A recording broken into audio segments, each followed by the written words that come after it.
Dear students, you are welcome in my online teaching classes. आप सबका मेरी online teaching classes में स्वागत है। मैं शीशपाल चौहान। आज मैं आप सबके लिए काइंड्स ऑफ सबऑर्डिनेट क्लॉजेस लेके आया हूँ। Today I have brought kinds of subordinate clauses for you. इससे पहले मैंने आप सबके सामने कंपाउंड सेंटेंस की फॉर्मेशन डिस्कस की थी और कॉम्प्लेक्स सेंटेंस में जो कंजंक्शंस यूज होते हैं वो भी आपको बताए थे। तो सबऑर्डिनेट क्लोज कितने प्रकार की होती है वो डिस्कस करने जा रहा हूँ। और जैसा कि मैंने पहले भी बताया था आपको कि जो कॉम्प्लेक्स सेंटेंस है that has at least one subordinate close and one independent clause that may be called main close or principal clause or independent clause. The second clause which is used to make a complex sentence, that is subordinate clause. It may be one, it may be more than one. Let me begin with the types of subordinate clauses. 1. Noun clause. Number 2. Adjectival clause. Number 3. Adverbial clause. तीन तरह की subordinate clause होती हैं। पहली noun clause, second adjectival clause और third adverbial clause।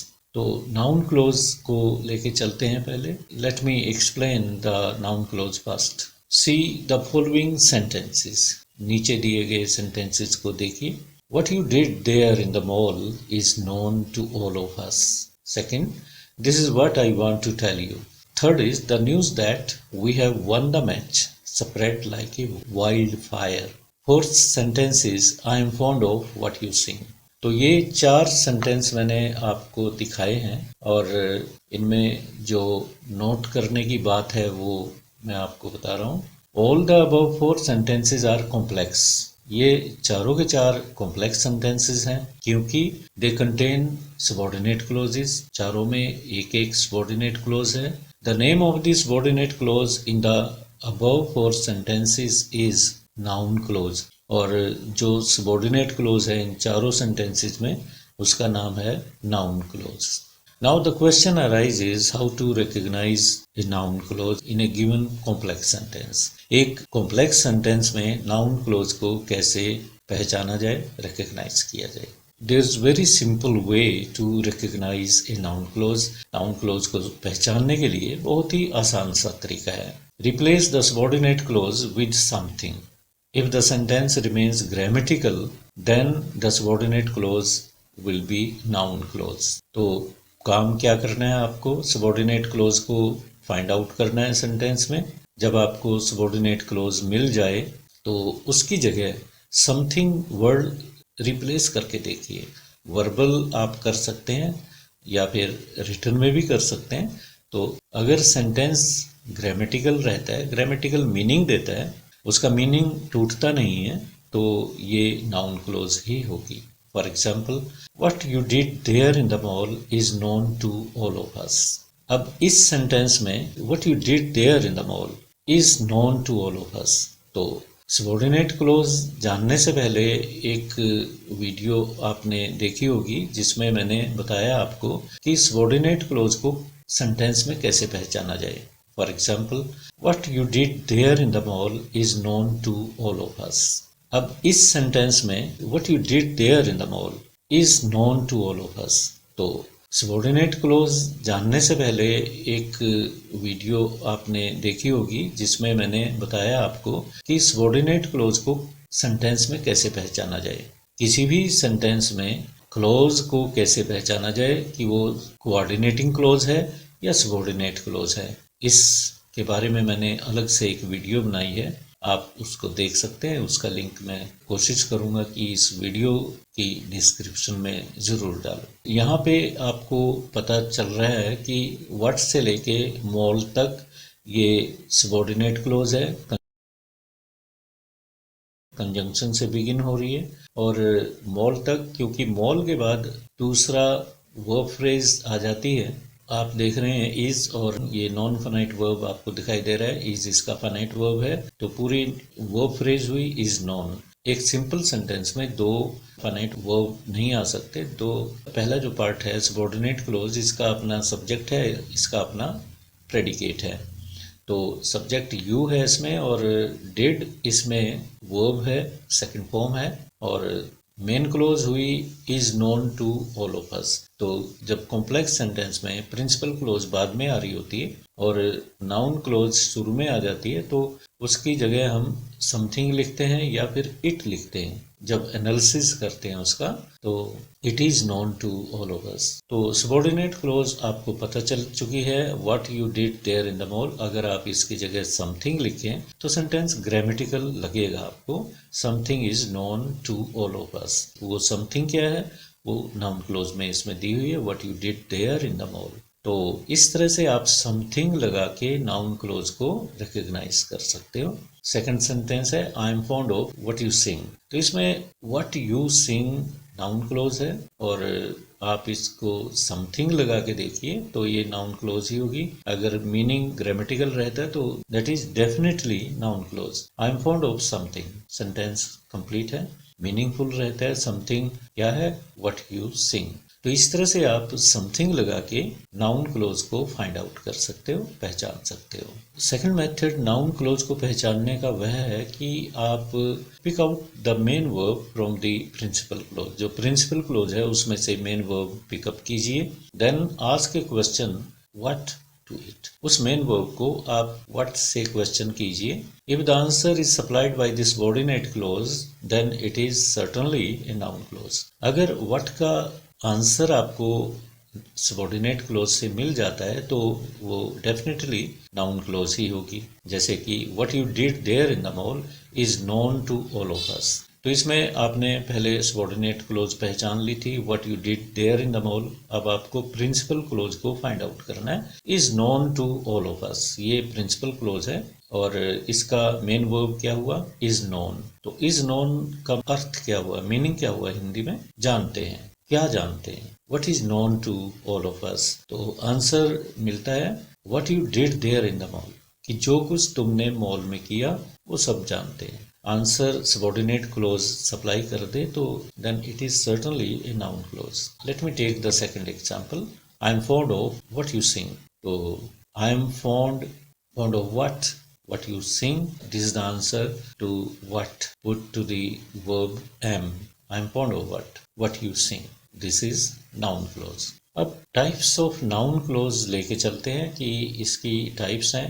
7 types की noun clause है। आप इनके नाम लर्न करोगे, पहले नोट करोगे नोटबुक्स में। Noun clause as a subject to a verb. Second is noun clause as an object to a verb. Third is noun clause as an object to an infinitive. Fourth is noun clause as an object to a preposition. Fifth is noun clause as an object to a present participle. Sixth is as a complement to a noun or pronoun. Or seventh is in apposition to a noun or pronoun. So these are 7 types of noun clauses, and your job is to learn the names of all these 7 types of noun clauses, and after that you will try to understand all these 7 types of noun clauses. Until you learn their names, there may be some difficulty in understanding all these types. Okay, let me take noun clause as a subject to a verb. Note down the examples please. That he will help me is certain. Second example, what you said is untrue. Let's analyze these 2 examples. That he will help me, this is noun clause. It is certain, it will be in bracket, it को bracket में रखोगे, is certain, this is principal clause. और that he will help me, the function of this subordinate clause is to become the subject of is, and the subordinate clause that he will help me is subject to the verb is. क्योंकि subject का काम कर रही है subordinate close यहाँ पे, तो ये subject to the verb is है, और पूरी की पूरी क्लोज सब्जेक्ट है। सब्जेक्ट आप जानते हैं कि subject can be a noun, it can be a pronoun, it can be a whole clause. ये पूरी की पूरी क्लोज भी सब्जेक्ट हो सकती है। इन्फिनेटिव और फ्रेजेस तो होती हैं, नाउन फ्रेज हो सकती है, इन्फिनेटिव फ्रेज हो सकती है, ये सब्जेक्ट का काम करती हैं। तो दैट ही विल हेल्प मी, ये पूरी की पूरी सबऑर्डिनेट क्लोज सब्जेक्ट का काम कर रही है। या यूं कहिए कि नाउन क्लोज जब शुरू में आ जाए तो वो सब्जेक्ट टू दी वर्ब होती है। सेकंड में what you said is untrue, is इसमें वर्ब है प्रिंसिपल क्लोज में, और what you said is doing the function of subject to the verb is. तो ये व्हाट यू सेड सब्जेक्ट का काम कर रही है इज वर्ब की। Now second type is an object to a verb, जब नाउन क्लोज ऑब्जेक्ट बन के आती है, और आप जानते हैं कि ऑब्जेक्ट मोस्टली बाद में ही आता है।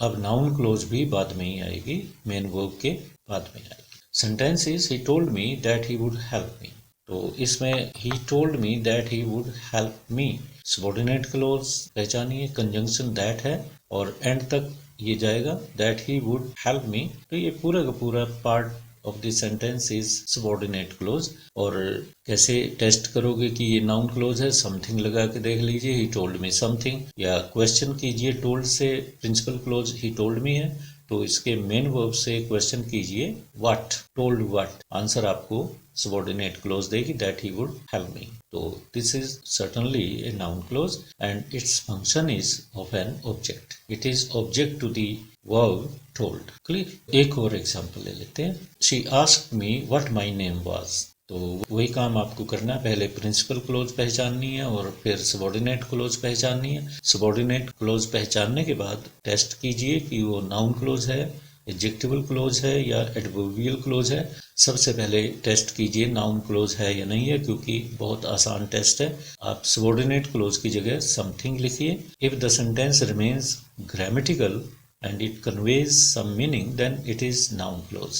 और आप मेन क्लोज का वर्ब लेके मेन वर्ब को व्हाट से क्वेश्चन कीजिए तो भी सबऑर्डिनेट क्लोज आपको उत्तर देगी, आंसर देगी। जैसे कि he asked me, this is principal clause, asked is the main verb, asked what my name was, तो ये आंसर मिला, then this is noun clause। Third type is as an object to an infinitive। Here in the sentence the noun clause does the function of an object to an infinitive। So let me take an example। He stood up to ask what the teacher was saying। So you are to analyze the sentence first। Principal clause is he stood up to ask and the subordinate clause is what the teacher was saying, right? Now test it whether it is noun clause or not। First of all replace the subordinate clause with something। सबसे पहले subordinate clause को something के साथ replace कीजिए। What the teacher was saying, this is subordinate clause, तो replace करते हैं। He stood up to ask something, वह कुछ पूछने के लिए खड़ा हुआ, तो मीनिंग क्लियर है। और दूसरा टेस्ट भी कर लेते हैं। He stood up to ask, he stood up to ask what, क्या पूछने के लिए खड़ा हुआ, what the teacher was saying। So this is noun clause। Since we have an infinitive in front of the conjunction then this is object to the infinitive to ask। आप जानते हैं कि to ask infinitive with to है, जब verb की first form के सामने to लग जाता है तो वो infinitive with to बनती है।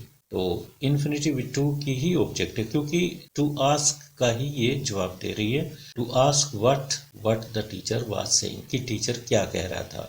He stood up to ask, वह खड़ा हुआ क्या पूछने के लिए, what the teacher was saying। to ask का ही इस subordinate clause ने आंसर दिया। So this is object to the infinitive to ask। Fourth type of noun clause is when noun clause does the function of an object to a preposition। तो अब तक आपने noun close की पहली type की subject to a verb, जब noun close subject बन के आती है मतलब मेन वर्ब से पहले आती है, शुरू में ही होती है नाउन क्लोज। और जब ये ऑब्जेक्ट टू दी वर्ब होती है सेकंड टाइप थी, जब ये मेन वर्ब के बाद में आती है। और फिर ऑब्जेक्ट ये पहले इन्फिनेटिव की हुई, जब नाउन क्लोज से पहले आपको two plus first form of verb मिलेगी। और अब है ऑब्जेक्ट टू ए प्रपोजिशन, इसका मतलब ये हुआ नाउन क्लोज से पहले आपको कोई ना कोई प्रपोजिशन मिलेगी, जैसे ऑफ है, टू है, एट है, इन है। Sentence is he is fond of what you sing, he is fond of what you sing, he is fond of, this is principal clause, what you sing this is subordinate clause. और आप something replace कीजिए, he is fond of something, so this is noun clause. और question भी कर सकते हैं, he is fond of what you sing, किस चीज का फॉन्ड ऑफ है वो, व्हाट यू सिंग जो आप गाते हैं। तो दोनों तरीके से कंफर्म हो जाता है कि this is noun clause. Since we have of in front of noun clause, then it is object to the preposition of.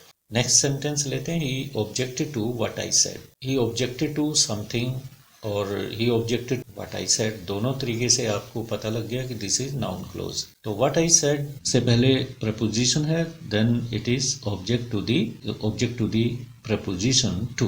Fifth type of noun clause is noun clause as an object to a present participle. Object पहले verb की थी, फिर हुई infinitive with to की, फिर preposition की हुई, अब है present participle की. चार तरह से object बनती है noun clause. आप इनको लर्न कर लेना दोबारा. जैसे सब्जेक्ट टू ए वर्ब है, ये अलग कर लो, फिर ऑब्जेक्ट टू ए वर्ब, फिर object to infinitive, object to a preposition, object to a present participle. Present participle क्या होता है? फर्स्ट फॉर्म के साथ जब आईएनजी लगा देते हैं तो वो एडजेक्टिव का काम करती है, तो दैट बिकम्स प्रेजेंट पार्टिसिपल. हालांकि फर्स्ट फॉर्म के साथ आईएनजी लगती है तो जीरंड की भी फॉर्मेशन ऐसी ही होती है, वो भी फर्स्ट फॉर्म के साथ आईएनजी होता है. But there is a lot of difference between a gerund and a present participle. वो अलग टॉपिक है, तो वो नॉन फाइनेंस में उसको मैं डिस्कस किया है, उसको आप चेक कर सकते हैं. तो देखते हैं, ऐसे सेंटेंस लेते हैं. Let me take an example. Thinking that you will help me I have come to you. यह सोच के कि तुम मेरी मदद करोगे, मैं तुम्हारे पास आया हूँ. Thinking that you will help me I have come to you. तो इसमें नाउन क्लोज को फाइंड आउट करना, वही फार्मूला आजमाइए. कंजंक्शन मिलेगा आपको. नाउन क्लोज कंजंक्शन से शुरू होती है और जहाँ तक वो रीजनेबली ग्रामेटिकली जाती है वहाँ तक आप, जैसे दैट यू विल हेल्प मी, आगे कोमा लगा हुआ, वैसे ही सेपरेशन हो रही है. This is noun clause, that you will help me. तो प्रिंसिपल क्लोज हुई thinking I have come to you. अगर आपको एनालिसिस करना हो, लिखना हो कि प्रिंसिपल क्लोज कैसे लिखेंगे, आप कहोगे I have come to you thinking. आप ऐसे लिखोगे I have come to you thinking. और सबॉर्डिनेट क्लोज कैसे लिखोगे? That you will help me. This is subordinate clause. Name कैसे पता लगेगा कि दिस इज नाउन क्लोज है, object to the present participle? उसका वही तरीका है. Thinking something I have come to you. I have come to you thinking what का जवाब आपको मिलेगा that you will help me. तो ये तो पता चल गया कि आपको दिस इज नाउन क्लोज. और फंक्शन कैसे पता लगा कि किस टाइप की है?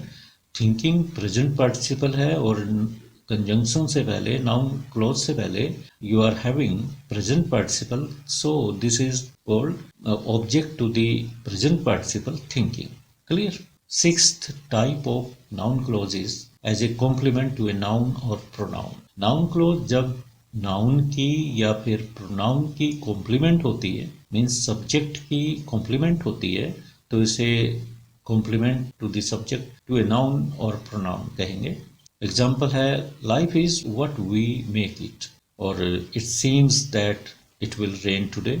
इसमें ध्यान देने वाली बात यह है कि जितने भी बी टाइप वर्ब्स हैं, इज, एम, आर, वाज, वर और अपीयर्स, लुक्स, सीम्स, इनके बाद ही नाउन क्लोज आती है जो कि कॉम्प्लीमेंट का काम करती है. जैसे life is what we make it, तो व्हाट से पहले बी टाइप वर्ब इज आ रहा है. और टेस्ट भी कर सकते हो, लाइफ इज समथिंग, समथिंग लगा दिया, और व्हाट से क्वेश्चन करो, लाइफ इज व्हाट, क्या है life? What we make it, जो हम बनाते हैं. It seems what, that it will rain today, कैसा लगता है, क्या लगता है, that it will rain today. या इट सीम्स समथिंग, कुछ लगता है, और वो कुछ क्या है, that it will rain today. तो नाउन क्लोज तो है, और क्योंकि ये लाइफ के बारे में बता रही है. कॉम्प्लीमेंट कैसे हुआ? कॉम्प्लीमेंट मीनिंग को कंप्लीट करने वाली, जैसे लाइफ के मीनिंग को कंप्लीट कर रही है. लाइफ है, क्या है? जो कुछ हम बनाते हैं, तो it is defining life, it is completing the meaning of life. तो it seems that it will rain today, तो इट यहाँ पे डमी सब्जेक्ट है, इट यहाँ प्रोनाउन है, तो उसके मीनिंग को क्लैरिफाई कर रही है that it will rain today. So this is complement to a noun और a pronoun type. Last type of noun clause is in apposition to a noun और प्रोनाउन. तो इसका नाम ही ऐसा है, इन अपोजिशन, जैसे वो एक्सप्लेनेशन देती है, कोई एक्सप्लेन कर रही है. जैसे एग्जांपल लेते हैं, the news that India has won the cricket match spread like a wild fire. तो इसमें यही चलते हैं, the news that, the fact that, इस तरह के सेंटेंस होते हैं। तो द न्यूज़ को एम्पलीफाई कर रही है नाउन क्लोज। आप क्वेश्चन कीजिए, what news that India has won the cricket match spread like a wild fire, या what did spread like a wild fire that India has won the cricket match. तो इस तरह से ये पता चलता है इसका। एग्जाम्पल 2 लेते हैं, the fact that the result of class 12th is being declared tomorrow has created excitement among the students। तो इसमें द फैक्ट दैट मैंने बताया कि the news that, the fact that, तो दैट से बिगिन होने वाली क्लोज ये in apposition to a noun या प्रोनाउन होती है। इन अपोजिशन कैसे भला, दैट से पहले आपको न्यूज़ मिला, नाउन है, और दैट से पहले सेकंड सेंटेंस में फैक्ट मिला, तो उसको एम्पलीफाई कर रही है, उस फैक्ट की एक्सप्लेनेशन दे रही है, तो ये in apposition to the noun fact है। और जहाँ तक इसका ये that India has won the cricket match, यहाँ तक कोमा लगा हो वैसे भी, तो ये यहाँ तक जाएगी। और सेकंड में that the result of class 12th is being declared tomorrow, तो आगे हैज़ क्रिएटेड नेक्स्ट वर्ब आ गया, तो इससे पहले पहले एक एक्सरसाइज कर लेते हैं। Pick out the noun clause from the sentence below. आपको नीचे सेंटेंसेस दिए गए हैं, उसमें नाउन क्लोज को पिकअप करना है कि कौन सी नाउन क्लोज है, उसकी टाइप भी बतानी है। Let's begin. Past sentence is, how he has got this job is known to all. How he has got this job is known to all. आपको मैंने बताया था कि जब कंजंक्शन से शुरू हो रही है सबऑर्डिनेट क्लोज के, तो आप टेस्ट कीजिए कि वो नाउन क्लोज तो नहीं है। पहले तो सबऑर्डिनेट क्लोज देखिए कहाँ तक जाती है। How he has got this job, फिर इज आ गया, नेक्स्ट वर्ब शुरू हो गया, इससे पहले पहले बनेगी। ये नहीं कि उसको इंक्लूड कर लो, इज नॉन तक कर दो आप, ये गलत होगा। How he has got his job, something is known to all, तो समथिंग लगाया हमने। और उसी तरह से आप क्या भी कर सकते हैं, is known what how he has got this job, तो ये subject to the verb is known है, पहली टाइप की नाउन क्लोज थी। सेकंड है, he said that Rome was not built in a day, तो इसमें he said what that Rome was not built in a day. That Rome was not built in a day ये noun clause है, object to the verb said, said की ये object हुई। Third है, that he is your friend is surprising, तो that he is your friend ये subordinate clause है, something लगाइए, समथिंग इज सरप्राइजिंग, या what is surprising that he is your friend, दोनों से आपको क्लियर हो गया, this is noun clause. Since it is coming in the beginning of the sentence in front of the main verb is surprising, verb phrase surprising से पहले आ रही है, तो ये subject to the verb is है। I do not understand what you are saying, fourth sentence, what you are saying this is subordinate clause, और आप रिप्लेस करके देखिए, I do not understand something, I do not understand what, तब भी आपको दोनों तरीके से ये नाउन क्लोज लगेगी।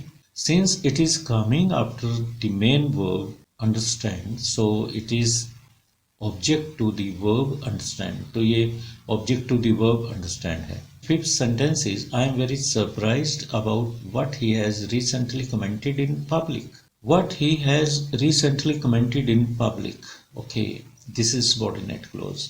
आप रिप्लेस कीजिए, I am very surprised about something, noun clause तो हुई, क्योंकि नाउन क्लोज से पहले अबाउट आपको प्रपोजिशन मिली, तो इसे क्या कहोगे आप, object to the preposition, noun clause object to the preposition about. Principal clause क्या हुई, I am very surprised, this is principal clause, and noun clause is what he has recently commented in public, and this is object to the preposition about. और principal clause क्या हुई, I am very much surprised about something, he assured me that he would definitely help me, that he would definitely help me, तो something लगाइए, he assured me something, he assured me what, that he would definitely help, तो assured is the main verb and it is coming after it, so this is object to the main verb assured। noun clause क्या हुई इसमें, that he would definitely help।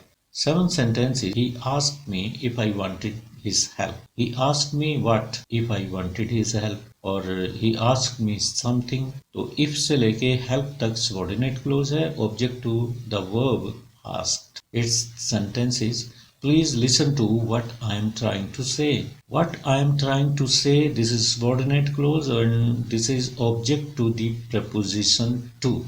To preposition noun clause से पहले आ रही है. Clear है? ये क्लियर हो रहा है ना आपको? जब आपको नाउन क्लोज से पहले प्रपोजिशन मिले, देखते ही आपको पता लगे कि कंजंक्शन से पहले प्रपोजिशन आ रही. यहाँ मैं बता देता हूँ कि अगर आपको कंजंक्शन से पहले इन्फिनेटिव मिले, टू प्लस फर्स्ट फॉर्म मिले, तो समझ लो कि नाउन क्लोज ही होगी, ऑब्जेक्ट होगी इन्फिनेटिव की. अगर प्रपोजिशन मिले कोई कंजंक्शन से पहले तो वो नाउन क्लोज ही होगी. Do not desire for what is beyond your approach. What is beyond your approach, इससे पहले व्हाट से पहले क्या मिला आपको? फॉर. प्रपोजिशन है तो what is beyond your approach is noun clause object to the preposition for. Principal clause क्या हुई? Do not desire for something. 10th sentence लेते हैं. I know why he has abandoned you. मैं जानता हूं कि उसने तुम्हें क्यों छोड़ा. Why he has abandoned you, तो आई नो समथिंग, तो कोई प्रपोजिशन नहीं है, वाई से पहले कोई इन्फिनेटिव नहीं है, कोई प्रेजेंट पार्टिसिपल नहीं है, तो ये क्या हुई? Object to the verb know. Clear? 11th sentence is why he has misled you is still beyond my understanding. Why he has misled you is still beyond my understanding. 12th sentence is there is no meaning in what you are saying. There is no meaning in what you are saying. 13 is he wants to know when the results will be declared. He wants to know when the results will be declared. 14th is I am sorry to say that the company is not going to select you. I am sorry to say that the company is not going to select you. 15th is fearing that the police was going to ask him many questions, he ran away from his house. Fearing that the police was going to ask him many questions, he ran away from his house. 16th is my belief is that you will surely succeed this time. My belief is that you will surely succeed this time. 17th is I have telephoned to you hoping that I would get some clue about his intentions. I have telephoned to him hoping that I would get some clue about his intentions. 18th is life is what we make it. Life is what we make it. 19th is my plan is that we shall pass night at Shimla. My plan is that we shall pass night at Shimla.